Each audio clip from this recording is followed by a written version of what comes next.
De arriba abajo, cervical, braquial, lumbar y sacro, que es un plexo. En el caso del sistema nervioso es una malla de fibras somáticas y o viscerales que vienen emergiendo de los nervios espinales de cada uno de los segmentos de la médula, y el plexo se forma cuando los axones de las neuronas se juntan y crean ese conjunto nervioso que va a llegar a distribuirse en todas las regiones del tronco, cuello y las extremidades, llevando información o regresando información.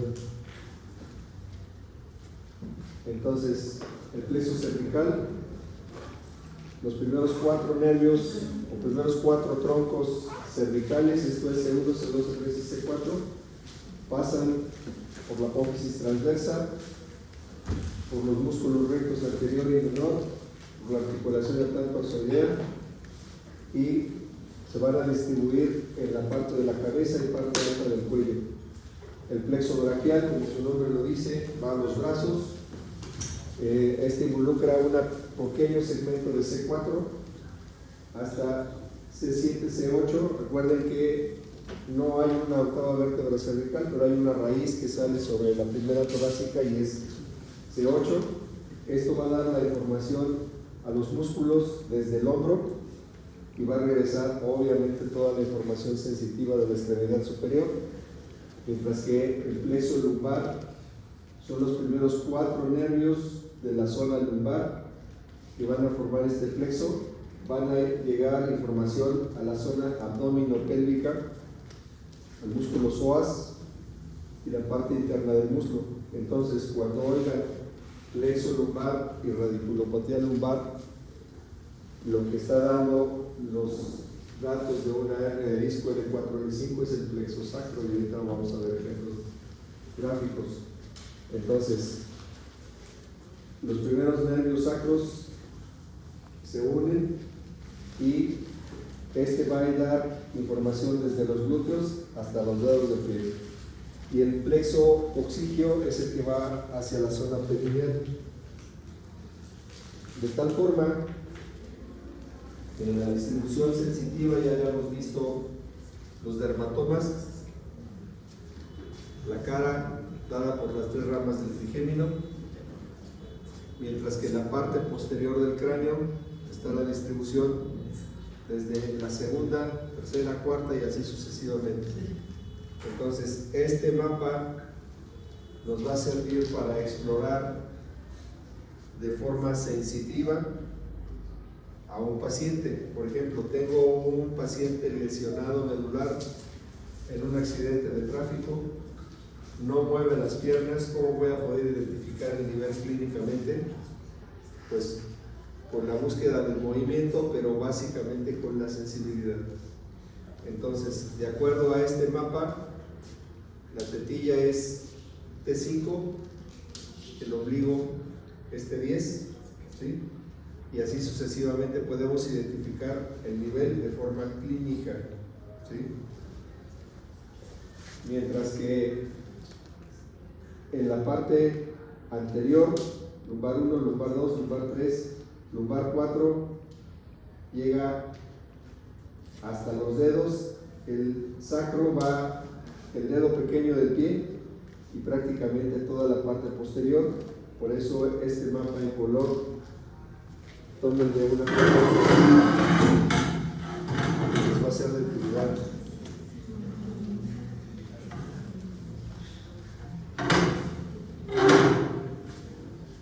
¿Ya?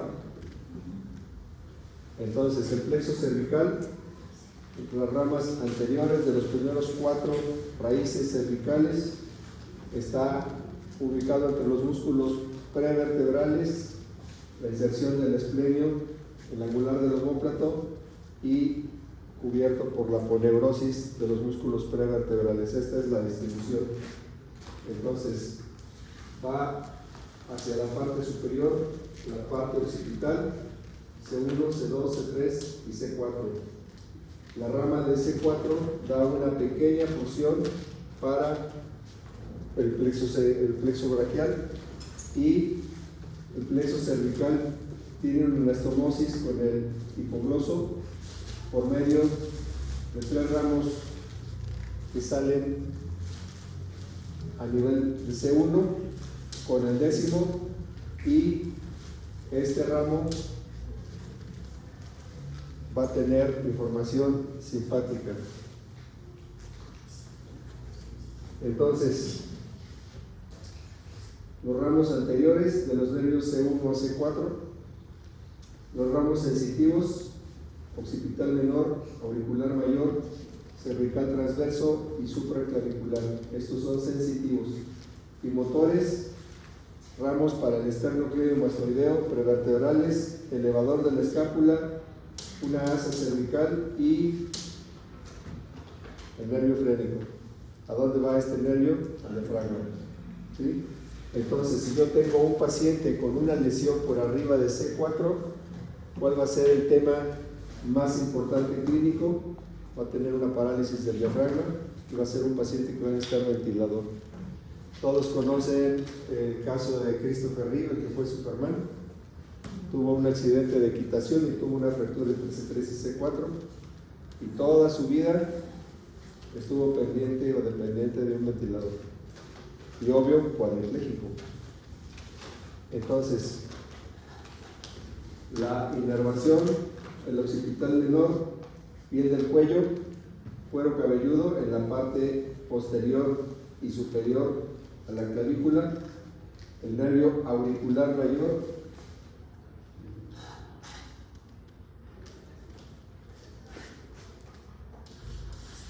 ¿sí?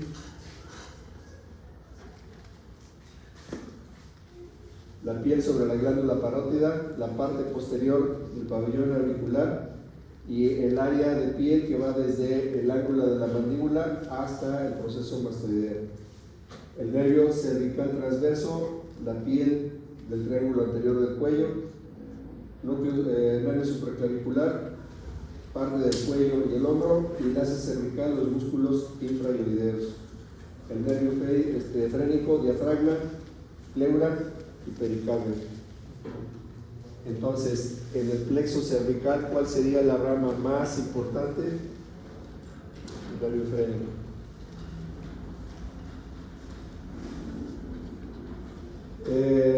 El plexo cervical superficial, solamente funciones sensitivas a través de ramos cutáneos, cabeza en la parte posterior, cuello en la parte superior, y estos son los ramos sensitivos. El más importante, los ramos occipitales mayor y menor.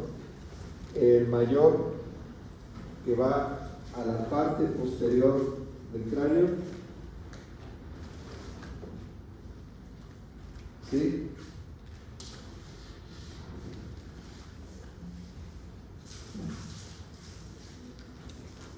Y el occipital menor con nervio mastoideo, como su nombre lo dice, va al área de la apófisis mastoides y la cara posterior del pabellón auricular. ¿Cuál es la función del cutáneo del cuello? Si ustedes hacen esto, ¿qué pasa? Ese es el cutáneo del cuello, el platismo. ¿Sí? Entonces, funciona también como un nervio de la expresión. ¿Qué pasa cuando metieron la pata? ¿No? Los ramos profundos, este es de tipo motor. Existen ramas mediales, laterales, ascendentes, descendentes, que van a ir a hacer anastomosis. El músculo esternocleidomastoideo, ¿quién más le da información?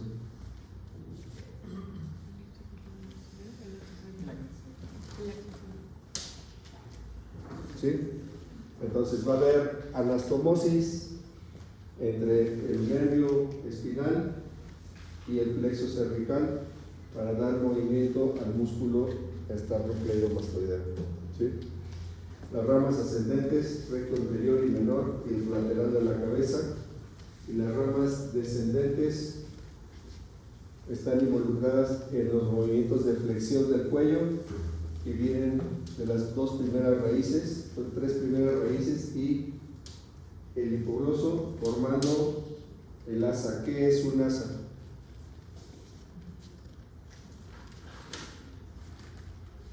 ¿Qué forma tiene?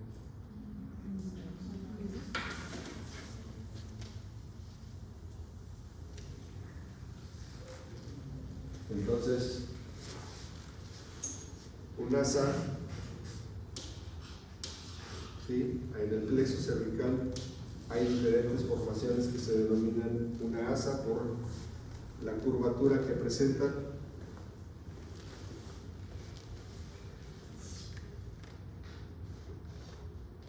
Ahora, el plexo cervical, el plexo braquial, que va a dar la función hacia las extremidades superiores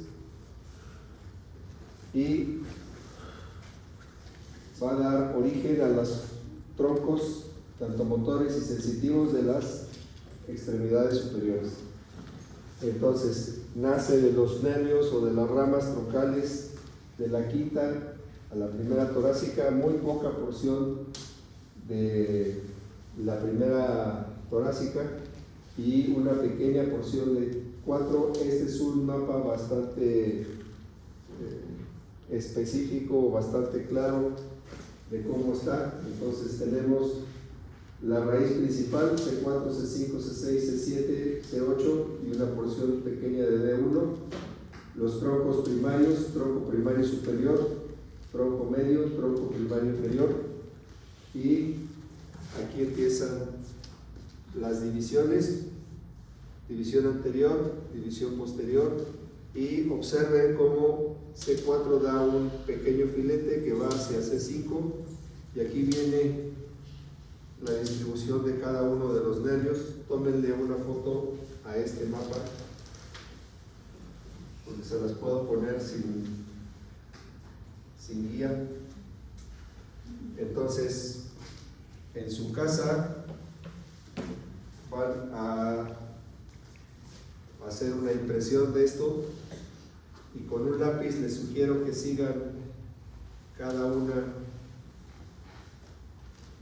de las guías con diferente color, y entonces van a tener una imagen como una diapositiva que voy a tener acá más adelante. Entonces, tenemos que una porción de C4, C5 y una porción de C6 va a formar el tronco superior. C7 solito forma el tronco medio. La raíz C8 y una porción de D1 van a formar el tronco inferior.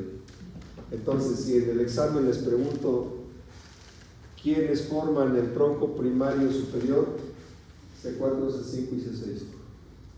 El tronco medio solo C7 y el tronco inferior C8 y D1. ¿Sí? Y aquí estamos en los troncos primarios, pero después el tronco medio, su división anterior, se va a unir con ramas del tronco superior para llegar al músculo cutáneo. ¿Sí? Entonces, para entender esto, la mejor forma es lo imprimen y sigan con colores, y van a ver las comunicaciones que existen entre los tres diferentes troncos. ¿Cuáles son los troncos finales o terminales? El músculo cutáneo, mediano, radial y cubital. ¿Sí?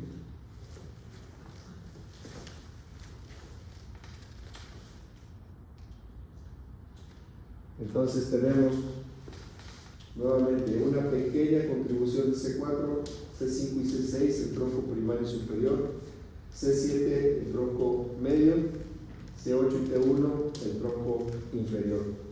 Este esquema está un poquito menos complejo que este, pero este está más completo, porque este además va dando todos y cada uno de los filetes nerviosos menores. Entonces, los puntos clave, las raíces de este 5T1, 3 troncos primarios, 3 divisiones anteriores, 3 divisiones posteriores, 3 fascículos y 5 ramos terminales: músculo cutáneo, axilar, radial, mediano y ulnar o cubital. Entonces, esto es lo que va a dar la información motora y sensitiva de extremidad superior. Esta es una disección del plexo braquial. Entonces, ¿qué observan en esta disección? ¿Qué arteria es esta? Subclavia. ¿Y estos músculos? Los escalenos. Entonces, el nervio o el plexo está entre la subclavia, entre los escalenos, la clavícula, y alteraciones aquí me puede dar una compresión sobre el plexo braquial. Hay un denominado síndrome del escaleno que el paciente presenta presión arterial, presión del plexo braquial, hay paresia del brazo en algunas posiciones, baja el pulso radial, y aquí está la representación de por qué es esto, ¿sí? La relación que guardan los escalenos con la arteria subclavia y el plexo braquial en este triángulo, ¿sí?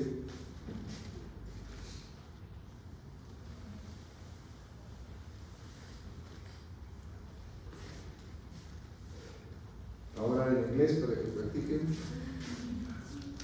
pero es el mismo ejemplo: tronco primario superior, tronco medio, tronco inferior, los fascículos lateral, posterior y medial, y los troncos finales. Entonces es importante recordar la relación que guarda el plexo braquial, la clavícula, la subclavia, los escalenos. ¿Por qué? Porque es una zona susceptible de muchas lesiones, como vamos a ver un poquito más adelante. Entonces, aquí con colorcitos: tronco primario superior, tronco medio, tronco inferior, ¿sí? Y la representación pequeña de C4, la representación pequeña de T1, en algunas ocasiones una pequeño filete de la rama de la segunda torácica. Entonces, tenemos la arteria, el plexo, y aquí pues obviamente fue removida clavícula y fue removido el músculo. Ahora, si el anestesiólogo quiere poner un bloqueo anestésico troncular al plexo braquial, ¿dónde va a picar? Puede ser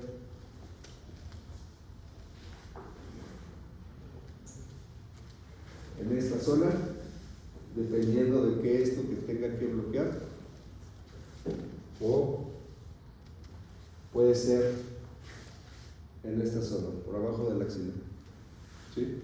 Ahorita ya lo hacen guiado con ultrasonido, ya es más sencillo. Antes era con la ley de la Virgen María, dame puntería. Esta es la representación de los dermatomos. Entonces, esta es una nemotecnia, 5 ramos anteriores. C5 es el dedo pulgar, ¿sí? Que estaría dado la cara palmar, la cara dorsal. La cara palmar tiene una representación principalmente del nervio mediano y el nervio cubital. Entonces, el cubital, que abarca el meñique. ¿Cuál es la mano del predicador? ¿sí? Entonces, una lesión del cubital, el signo característico es la mano del predicador. ¿Qué es lo que va a pasar? Cae, ¿sí? Porque no tiene fuerza. Entonces, ¿cómo le llaman a esto? Las alas de murciélago, cuando se pone flácido el tejido. Entonces tenemos plexo superficial, aquí axilar sería la rama C5, lo que equivale al músculo deltoides. Este sería el nervio radial, si se fijan es una porción y después gira. Estamos aquí cara palmar y aquí cara dorsal. En la cara dorsal el nervio radial es el que está predominando, mientras que el nervio mediano, solo los lechos uviales del índice, el medio y parte del anular. Entonces, si yo quiero explorar específicamente por la sensibilidad del radial, del mediano, del cubital, ¿a qué punto me voy a ir como dominante? En esta zona, para el radial, el dedo medio para el dedo mediano y en la palma para el cubital, ¿sí? Se puede explorar, obvio, pues todo el trayecto, pero el punto, vamos a decir, clave para explorarlo, radial, en esta porción de la mano, mediano, el dedo medio, cubital, la porción palmar y el dedo meñique. Por favor, cuando exploren la sensibilidad, ya se los había comentado, nunca jamás en la vida utilicen un objeto punzante, como aguja, clip, nada, tiene que ser un objeto romo. Existen unas como carretillas con una serie de puntos, pero son romos, que son los ideales para la exploración. Si no lo tienen, pueden usar una llave, pueden utilizar una pluma, pueden usar, pero jamás una aguja, porque luego a veces llegaba uno a la exploración en el área de urgencias, ya lo había revisado el interno, y pues ¿qué le pasó? Está todo picoteado, pues el interno le ha hecho de las suyas, ¿sí? Entonces, cuando quieran explorar sensibilidad con un objeto romo, la pluma Bic, que no sabe fallar, sirve bastante para este propósito. Entonces, tenemos la distribución por dermatomas y esta de acá es la distribución por nervios, ¿sí? Entonces, por dermatoma, C4, C5, el músculo deltoides, C8, que representa el lunar, el dedo pequeño, el radial, C6, y C7, que representa el mediano. Nuevamente tenemos los escalenos, la arteria, nuestro tronco, exactamente dónde está el ángulo del escaleno, es el tronco primario, es el tronco secundario, ¿sí? Es donde se encuentran los escalenos. ¿Qué reflejo me va a representar cada uno de los dermatomos? Aquí están incluidos todos. El reflejo bicipital se logra percutiendo el tendón del bíceps, representa el nivel C5. El reflejo tricipital, C6 y C7, y aquí no está representado en estilo radial, pero representa también función entre C5 y C6, mientras que el rotuliano es para el plexo lumbar y el aquiliano es para prácticamente S1. ¿Qué función tiene la presencia de reflejos? Pues lo mismo sistema piramidal y extrapiramidal. Encontramos que cuando hay una lesión en la vía piramidal, tengo una exacerbación de los reflejos, y cuando tengo una lesión de neurona motora inferior, tengo una abolición de los reflejos. Entonces, si me está llegando un paciente que está teniendo dolor de cuello, que tiene limitación a la marcha, que camina como robotito, que al momento que le estoy explorando la mano tiene una importante atrofia aquí, y cuando le exploro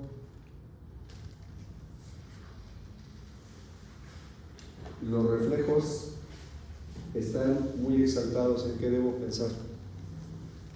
¿Lesión de neurona motora superior o lesión de neurona motora inferior?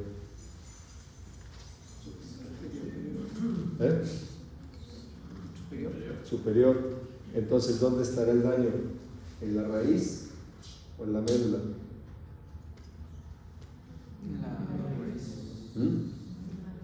En la médula. ¿Sí?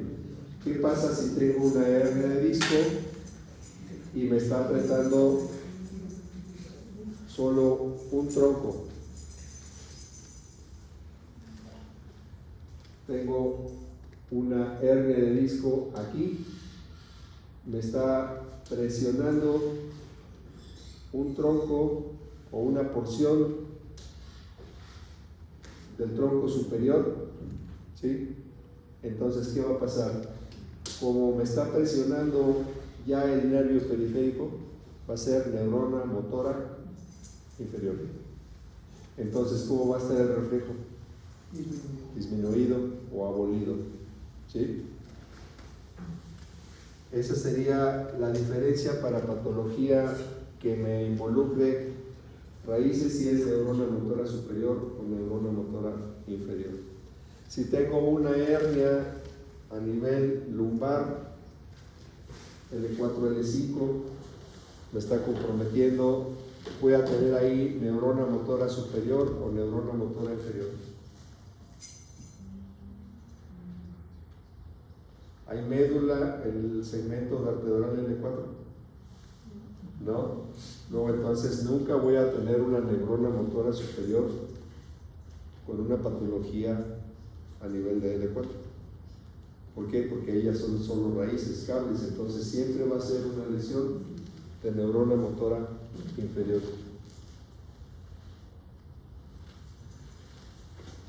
¿Cómo vamos a explorar la función? La parte sensitiva ya lo vimos, pero ahora ¿cómo vamos a explorar la parte motora del plexo? Un miotoma es el grupo de músculos a donde va a llevar información ese tronco nervioso, ¿sí? O sea, son los músculos que van a ser movidos por la información de ese tronco nervioso. Entonces, vienen de la raíz ventral, de un solo nervio espinal. Se organizan en segmentos, pero comparten un origen común. Y la prueba del miotoma a veces puede ser difícil con un músculo individual, pero tenemos pruebas para buscar los bloques musculares que están gobernados por un solo tronco, para poder identificar cuál es la raíz que está predominantemente afectada. Entonces, se le va a pedir al paciente que haga acciones específicas comprobando la calidad, la cantidad de la fuerza muscular. Entonces, aquí está un mapa de las tres ramas y la división a todos y cada uno de los músculos a donde va cada uno de los filetes del plexo. Tómenle una foto también a esta.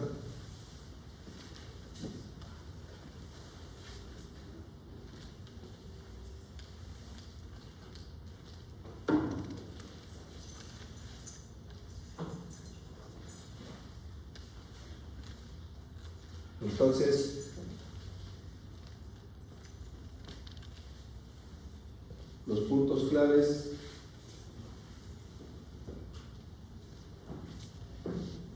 para el nervio radial, ¿dónde me tengo que enfocar? En esta zona, entre el índice y el pulgar. Para C5, la función del circunflejo es la contractura del músculo deltoides, ¿sí? ¿Cómo lo voy a explorar? Le pido al paciente que abra los brazos y en esta forma voy a medir su fuerza.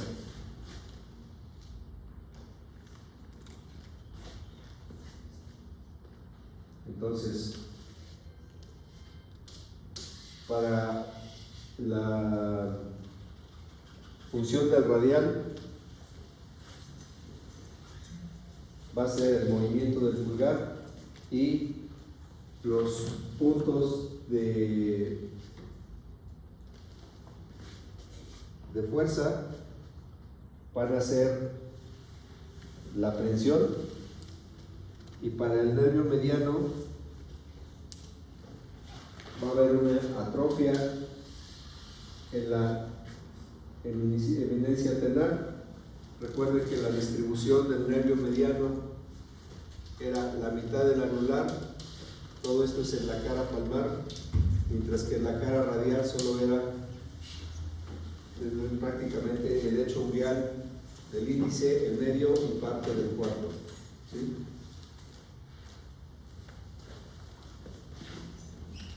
¿Qué pasa? Aquí va el nervio mediano. ¿Qué patología es muy común aquí, sobre todo en las mujeres? El túnel carpiano. ¿Qué sucede aquí? Pues bueno, en esta zona hay tejido graso, hay un ligamento que es el anular, que es un ligamento muy fuerte, y por debajo de ese ligamento pasa el nervio mediano. ¿Por qué en las mujeres? El túnel del carpo es bastante común en las embarazadas. ¿Por qué? Porque retiene el líquido hace congestión en el tejido graso que está por abajo de la cara palmar y eso comprime al nervio. ¿Qué otro mecanismo es muy común? Gente que trabaja mucho con el mouse. Esta posición, tengo una postura de presión directa sobre el nervio mediano. De hecho, ya hay unos cojines con un mousepad, con un cojín, y eso evita la lesión del nervio. Está considerado el túnel del carpo una enfermedad profesional. Gente que trabaja mucho en computadora, teclados, máquina de escribir. Luego entonces, pues gente que es diseñador, que es arquitectos, que son secretarias, que trabajan mucho en la computadora por la posición en la que están las manos, se hace una compresión del nervio mediano. No siempre se llega a resolver de forma quirúrgica. Entonces,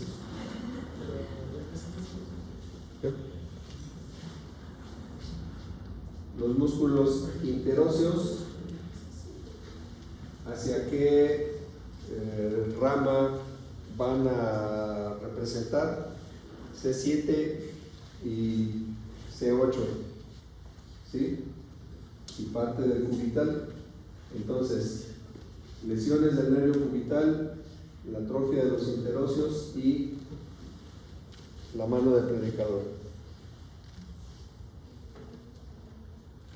Entonces, como les comenté, las lesiones del plexo braquial son bastante comunes, sobre todo en accidentes de tráfico.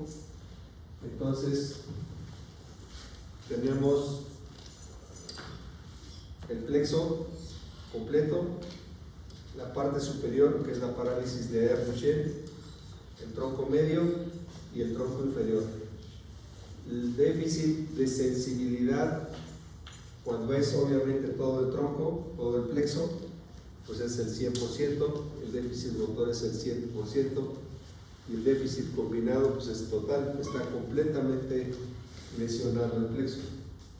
Cuando es el tronco superior, o sea, la raíz de C5 y C6, el déficit sensitivo es muy poco,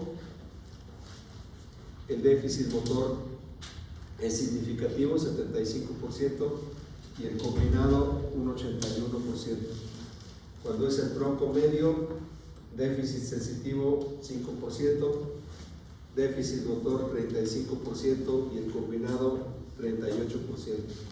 Y cuando es el tronco inferior, déficit o sensibilidad o dolor 20%, con un muy importante déficit motor, y el déficit combinado 76%.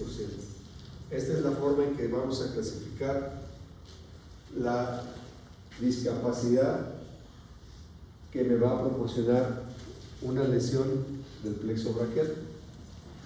Entonces, para poder hacer la exploración tanto del plexo cervical como del plexo braquial, las primeras ramas, flexión del cuello, la tercera y el espinal, flexión lateral, C4 también espinal, la elevación del hombro. Esto es muy común en los niños pequeños cuando lo está regañando la mamá. ¿Sí? C5, movimiento de abducción, rotación, flexión en el hombro. C5, C6, articulación del hombro también. C6, supinación del hombro. C6, C7, extensión del antebrazo, flexión y extensión de la mano en la articulación de la muñeca. De C6 a C8, rotación, aducción y extensión del brazo. C7, C8, pronación del hombro, flexión de los dedos en las articulaciones metacarpofalángicas e interfalángicas. C8 y T1, extensión del pulgar, flexión lunar. T1, aducción del tercer dedo en las articulaciones metacarpofalángicas. Y T2 a L12, pues no hay manera de poder explorarlo de una forma realmente objetiva. Ahora, hablando de las posibles lesiones, una protrusión de una hernia de disco me va a hacer una compresión sobre una raíz específica. Recuerden que es un cable que va hacia un punto terminal, pero si tengo una lesión, por ejemplo en C5, existen comunicaciones entre otros troncos. Si tengo una lesión de C5, para ir al músculo cutáneo, hay un aporte de C6, entonces la lesión no va a ser completa. ¿Cómo sería completa si yo tuviera una lesión en el tronco superior? ¿Sí? Entonces, las lesiones del plexo braquial, vamos a tener, esto es en relación a un nervio periférico, pero recuerden que ya cuando estamos a nivel del plexo, pues es un nervio periférico muy grueso, pero es un nervio periférico. Entonces tenemos en la parte normal del nervio, hay un capítulo que vamos a ver específico del nervio periférico. Tenemos el cuerpo neuronal, que estaría en ¿dónde? En la médula. Después tenemos la fibra axónica, que sería el nervio periférico, con su vaina de mielina, sus nodos de Ranvier, sus tres partes, endo, peri y epineuro, para formar un fascículo. Varios fascículos van a formar un nervio. Entonces, aquí está la parte interna del nervio completo. En el primer grado de lesión o neurapraxia, la parte interna del filete está interrumpido los nodos de Ranvier y la comunicación ya no es completa. Existe una integridad de la fibra, o sea, yo puedo ver el nervio completo, pero por dentro ya no está conduciendo. El grado 2, axonomesis, donde ya hay una pérdida total de la comunicación. El grado 3, o neuromesis, ya hay una alteración en el fascículo. La neuromesis hay grado 3, grado 4 y grado 5. El grado 5 es cuando hay una sección completa anatómica ya de la fibra, ¿sí? ¿Cómo vienen este tipo de lesiones? Pues básicamente accidentes de tráfico, caídas, muy común ahorita, heridas por proyectil de arma de fuego, lesiones deportivas, accidentes de tráfico. ¿Y por qué pongo a este bebé aquí?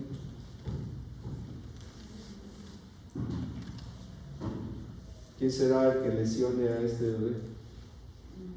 Las maniobras obstétricas, ¿sí? Generalmente el tipo de lesión que hay es una lesión del tronco superior, se conoce como parálisis de Ehlers-Danlos, y es por las maniobras que hace el ginecólogo para la extracción. Bueno, nos quedamos aquí. ¿Alguien puede encender la luz, por favor?